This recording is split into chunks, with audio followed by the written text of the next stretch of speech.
Not all bread is created equal. And if you like yours soft, fluffy, moist, and delicious, then Hero Bread and Buns should be your first choice. But Hero Bread isn't just about taste and texture.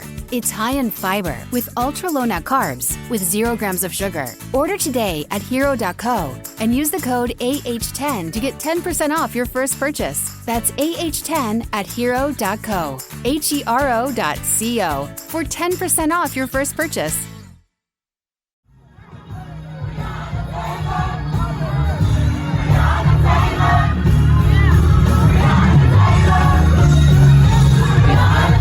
This is Make It Plain.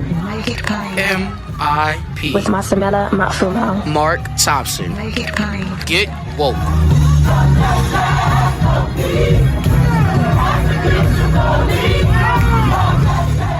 All right, folks. We know this is going to be a big show because this is a topic I know many of you are passionate about, even more passionate than I am. And I respect that because this is something we need to talk about. We also know the disproportionate number. We talk about voting rights all the time, but how many millions of people have lost their right to vote for or around or because of something? One, that comes from the earth. Two, that's been overly criminalized. And three, all of these people, many of them, if not all of them, are nonviolent offenders for something that should not be an offense. So we're going to talk today about evidence and evidence bags, in fact. And joining us now to talk to us all about it, he has a history as a music executive, but he's answering a calling now that is not only a high one, it's a necessary one, but and no pun intended, it's a high calling. No pun intended, not only a high one, but a necessary one, especially in context of the things that I've just named and what many people are facing. Dan Dalton of buyevidence.com joins us now. Dan, how are you, buddy? Welcome to Make It Plain. I'm good, brother. Thank you for having me. Appreciate it. It's a pleasure to have you. Now, this slogan, I love it. We grow weed at a prison to help people get out of prison for growing weed. So That's right. Talk to us about that. You've done work with Damon Marley, and he's involved in this. You guys have a prison, correct? Correct. A property that and then you're growing there. Tell us about Correct. Yeah. So in 2015, we purchased a vacant prison in the city of Coalinga. And Coalinga is a city in between the Bay Area, San Francisco Bay Area, and Los Angeles. If you've ever made that drive, it's off the 5 highway. It's about the midway mark where Harris Ranch is, Harris Ranch Hotel and Inn, restaurant. And this city was $3.7 million in debt and on the verge of going bankrupt. And we purchased this prison for $4.1 million. Took the city out of debt immediately and provided over 100 jobs to the community. And converted a prison, a 77,000 square foot prison that sits on 25 acres, into a full-fledged manufacturing facility where we manufacture gummies, mints. We extract. That's our name is really Ocean. Our umbrella company is Ocean Grown Extracts, and that we had a history. My brother did. He was one of the first in extraction, oils, and formulations, and so yeah, we have a history, my family, and how we got into it. But essentially, that's our story. So we purchased this prison, and that's one of the things that we're known for. And then we work very closely with Last Prisoner Project, which is a nonprofit that was started a couple of years ago by Steve D'Angelo and Andrew D'Angelo. I came on the board early on. So our commitment is to free the 40,000 plus cannabis prisoners that are currently imprisoned in the U.S. And we think it's incredibly unjust, as does most people you talk to, probably most of your viewers, and even people who don't indulge or haven't engaged in cannabis yet can understand the logic and just the injustice that exists there. And obviously, we can get deep with war on drugs and the history of our country and the war on primarily Black and brown people. And but that this is something that's dear to our hearts, because cannabis is dear to our hearts, and we believe in it as a medicine. We believe in the freedom of it, and so we just think, yeah, it's really unjust that so many people operate, and we see all these big VCs and big capital coming into the industry, and these people are forgotten about. And so we're making sure that as we conduct business, that we're not forgetting about them. In fact, that we're screaming it from the highest mountain that they're still in prison and that they're still there. There are people sitting I read the other day that the average jail cell in America is 6 by 8 feet. And you put me in that for more than a couple hours, and I'm pissed off, let alone years while watching the cannabis industry flourish and people make money. So we sell our flower. We grow 7 acres of cannabis now. So right, the very fields that the prisoners used to grow vegetables, we're growing cannabis and flower. And we bag that flower in evidence bags, in real evidence bags that you would see in a courtroom, that you would see from the police. And so we like to think of ourselves as a disruptor. We cause it. We want to create as much attention to this issue as possible, and we think that evidence bag starts that conversation. And So anyway, sorry, that was kind of long-winded, but that's kind of our story in a nutshell. No, that's great. And some of, if I'm correct, some of the proceeds from the evidence bag go toward the Last Prisoner Project, which Correct. is working to get people out of prison. Correct. For these So it's just nonviolent offenses. Yeah, so it's just this circle, right? Like we've completed it, and so we're drawing attention to it. But when people are using our product, when they're smoking our flower, they know it was grown out of prison. They know that they contributed. There's a relationship when they make that purchase, that there's this consciousness that it's attached to. And LPP is doing incredible work, and we're just here to point to them and continue to support them. They're actually getting people out of prison, that's the real work, right? Like we're not just raising money. You've seen a lot of nonprofits who you just don't even know what they do at the end of the day. That's not these people. These people get up every day and get after it, and they're getting the results. Yeah. So how did you get and a vacant prison? I mean, and the question is, at this prison, was this a prison that at one time held nonviolent drug offenders itself? Correct. So same. People there were prisoners there who were serving time for possession, and I've even talked to one before, and it's a bittersweet for them. I think it's almost like time wasted, but there is redemption there as well. It's never lost on us when I'm walking around the prison from this area to that area, and it was I believe a minimum to medium security prison. So there weren't that many jail cells. It was kind of like open bunks, open floor, which I'm sure you've seen, you're familiar. Right. But they did have solitary confinement cells. And when you walk into one of those cells and think about somebody who actually laid their head right there for the same thing that I'm, for maybe a pound, right? A pound of flower, I'm doing 2,000-3,000 pounds per acre per yield, right? And so it's not lost on us at all. We know exactly where we stand. We feel that we brought light to a very dark place, and that's the transformation. That's kind of the magic, right?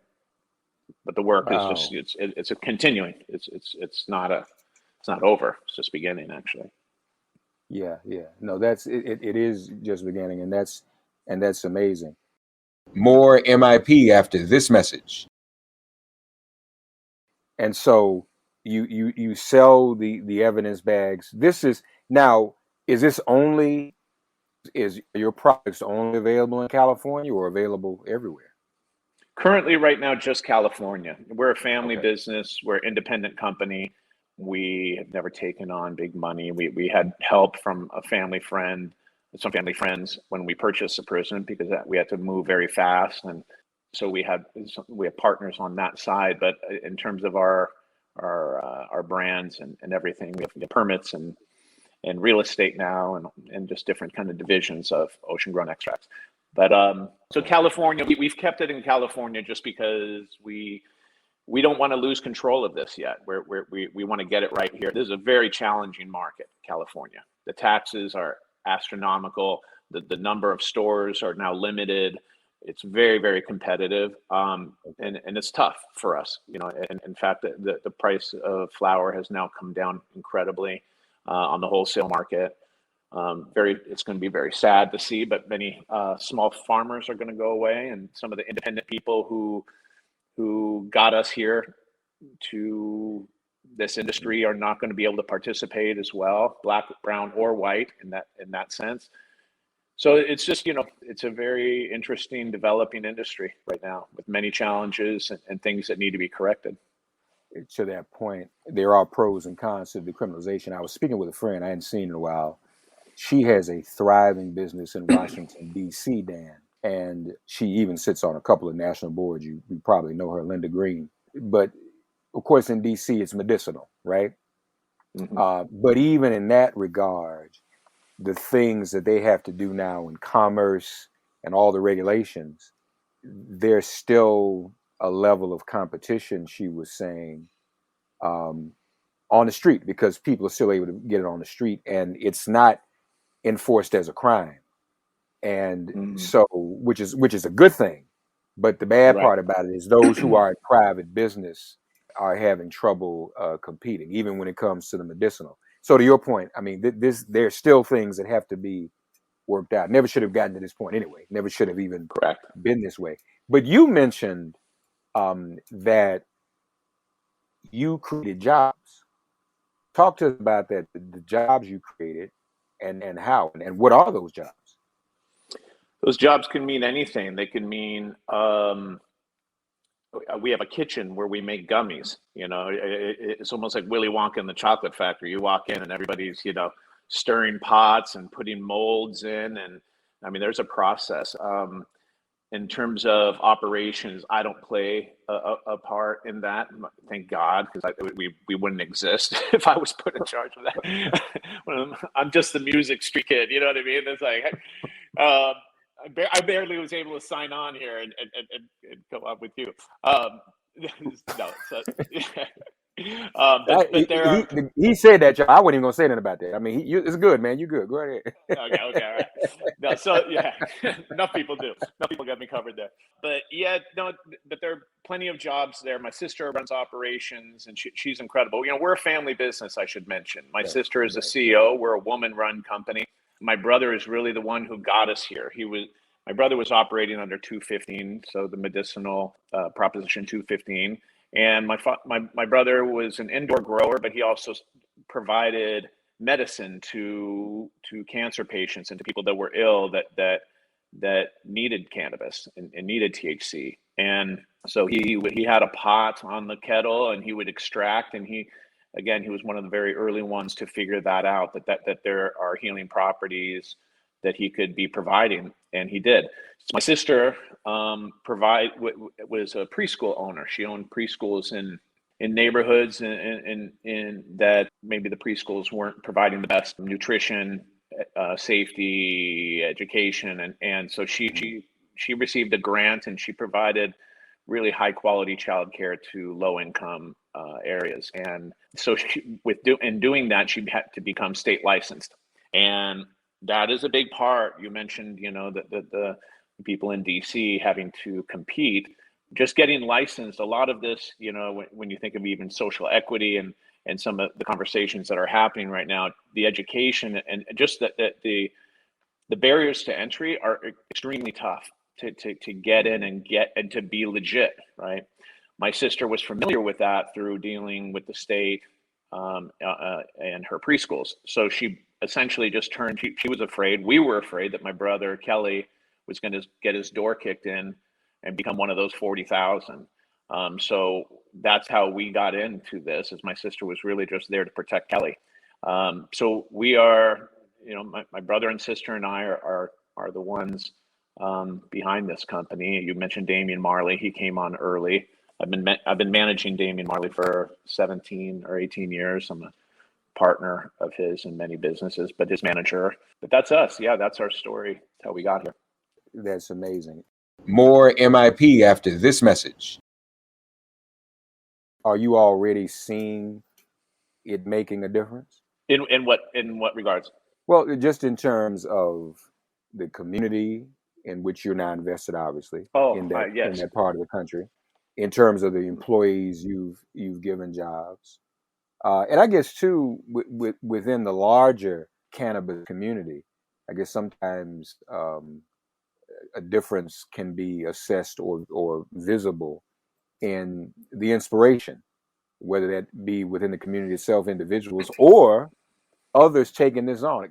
Can we do this at other prisons? Are you thinking about doing that? Are you encouraging other communities and locales to do something similar? I mean, I don't know that you want to, have a big national conglomerate where you start buying up prisons, but do you think that way, or do you think about encouraging other communities to say, hey, find a space, even if it's not a prison, whatever, a physical space where this can take place? And repurpose something. That's the idea, right? Is repurposing something. And yeah, we've thought about it, and we have some things in the works, but again, it's just so challenging here in California just to maintain right now. And that's where our focus has been, really on evidence. And yes, we're noticing a difference from the community of Coalinga. I heard that their budgets are in really good shape now, as a result of us coming in and my sister working with the city and writing the ordinance for cannabis. We're not the only cannabis company in Coalinga now. In fact, we just opened a Cookies, if you're familiar with Cookies, the brand. We just opened a Cookies dispensary in Coalinga, and the first Cookies lounge in the country, where you can go in and consume. So you can actually buy evidence from this farm. It's almost like a farm to table thing, Mark, like where you buy you buy the weed at the prison, and it comes right from down the street, and it goes into this lounge. You purchase it, and you consume it right there. So in terms of inspiration, economics, yes, that's working. But I think your point of inspiration is a really good one. I kind of each one teach one, and our generations have grown up, man. Like when I was growing up, we knew that cannabis was not a gateway drug. We knew that it had medicinal properties. We knew the police and the laws were not the police so much. The laws were not in place. They weren't fair. So I think my parents' generation and the generation before that had this view of this plant that was driven from our Attorney General Anslinger. And that story really needs to be told, and understand that how the foundation of these laws were based in racism, and that's the truth. If people have a hard time with that, that's not my problem, but that's what it is, and that's not hard to find and research, right? So here we are now, and I think enough people have woke up to say, yeah, this plant does have medicinal properties.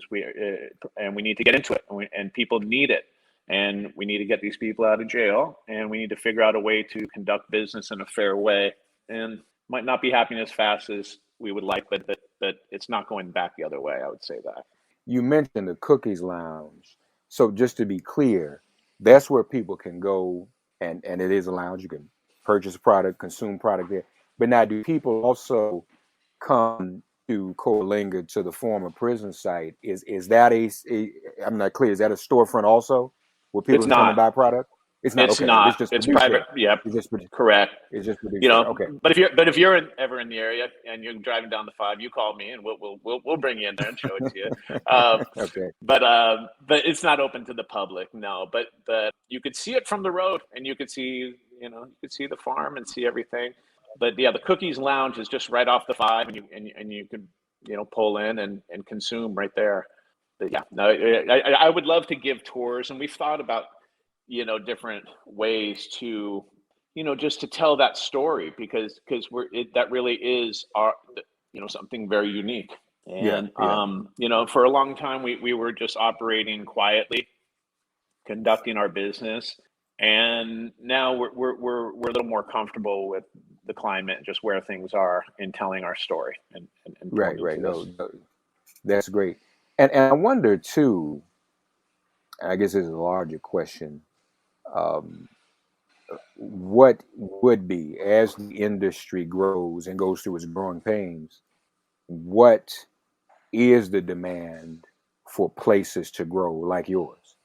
I mean, are there enough places like yours, even around the country, that ultimately are going to be able to meet the industry and meet the demand of the consumer? I mean, it sounds to me like even for anyone, this is something to really consider getting into because it's going to be a necessity. Cannabis, yeah, it's Well, I going mean, to be the, if the you. growth. I mean, finding spaces Oh like yeah, you have to grow it, yes, and I mean, you're growing it on a large scale. I'm correct. sure there are other places that are just sitting That's where right. people could do the same thing. Yeah, in terms of a jail or a prison, it's not really conducive to growing. Like we would like to grow indoor, but in terms of the power and the think of the concrete on the floors and the walls. They made it so thick so people couldn't dig their way out and all of that. So just Right. renovating a prison or converting a prison into an indoor grow has its challenges. So the outdoor grow is where we've focused. Right. Right. Real so yeah. But Well, I mean, they I don't come know. with Well, I don't know anything about that. Enlighten me. What are the advantages of indoor versus outdoor? indoor versus indoors is a very they're two completely different ideas and plans. So the indoor is like what you would almost call designer, like the people that are very into terpene profiles and tastes and the way and feeling like it's just more controlled environment. You can grow, and it's the I same see. thing each time, right? Like it's a cycle. So every 8 weeks or so, you're turning that room, and boom. Outdoor, you are subjected to weather conditions and many other things. But some people really like that too. That it's sun grown and it's outdoor, and it's there's nothing wrong with either one of them. They're just kind of um, two different approaches So you and outdoor, products. you Yeah, all just outdoors, outdoor.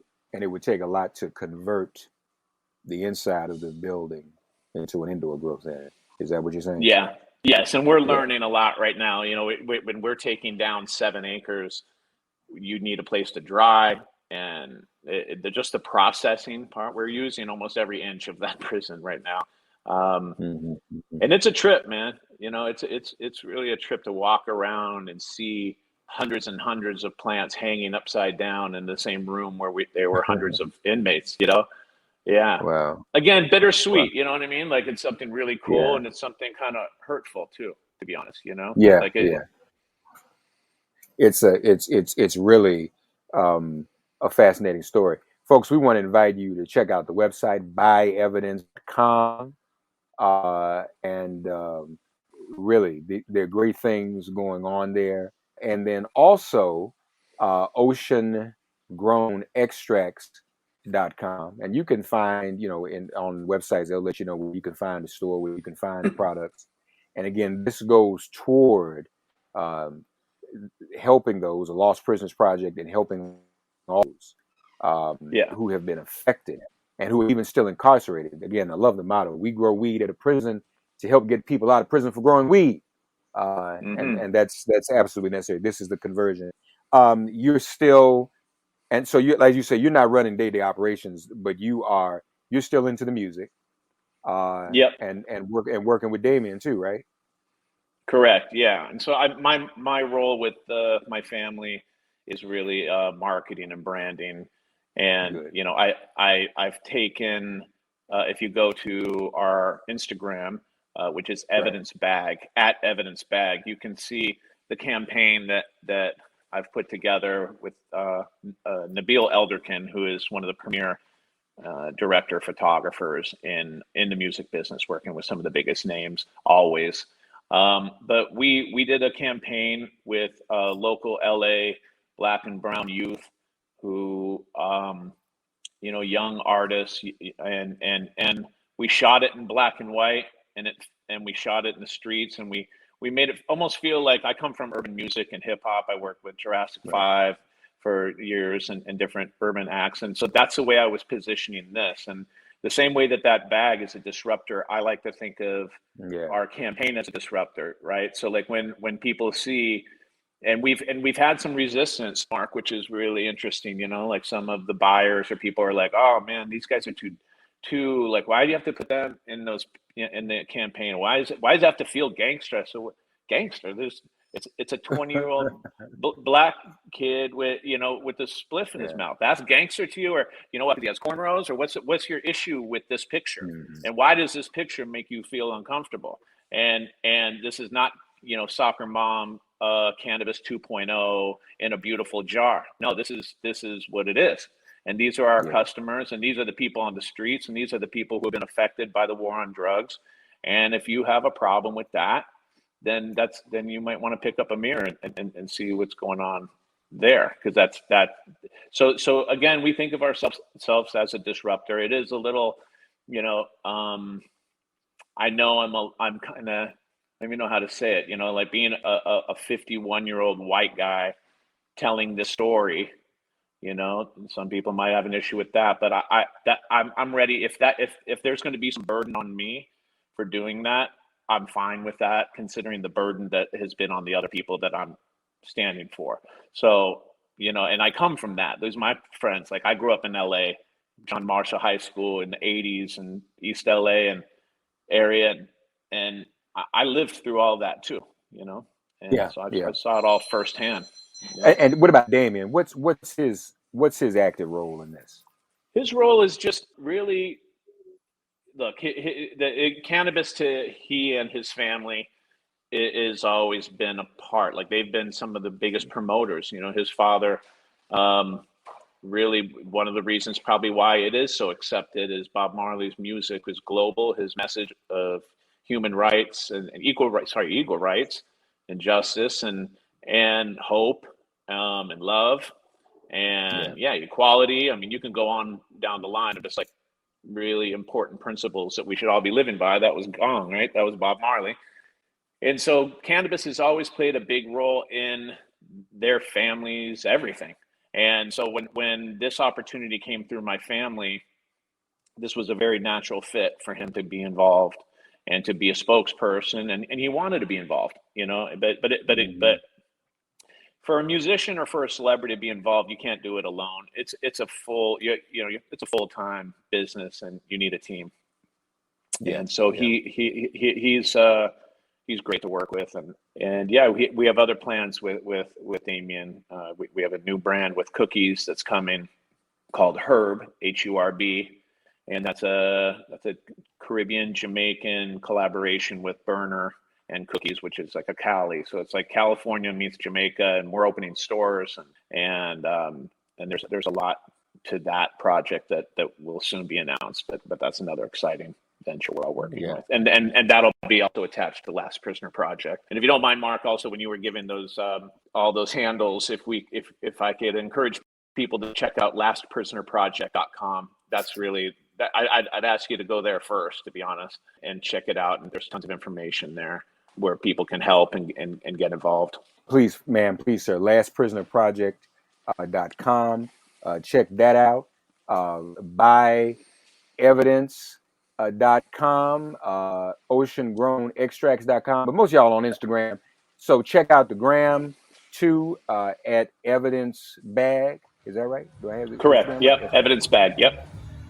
This is great, a lot of fun, and quite poetic too. That it literally comes in a real evidence bag, y'all. It's an evidence bag, and that's appropriate. And again, these folks growing weed at a prison, help people get out of prison for growing weed. All right, and check it all out. Dan, it's a pleasure, buddy. Thanks for joining us today on Make It Plain. Thank you so much for having me. I enjoyed it. Thank you. Thanks for getting woke and listening to Make It Plain. Please remember to listen, like, and wherever you get your podcasts, please give the show a 5-star rating. And please do spread the word. Let's all continue to pray for each other during this pandemic and this police-demic. If all hearts and minds are clear, it has been made plain.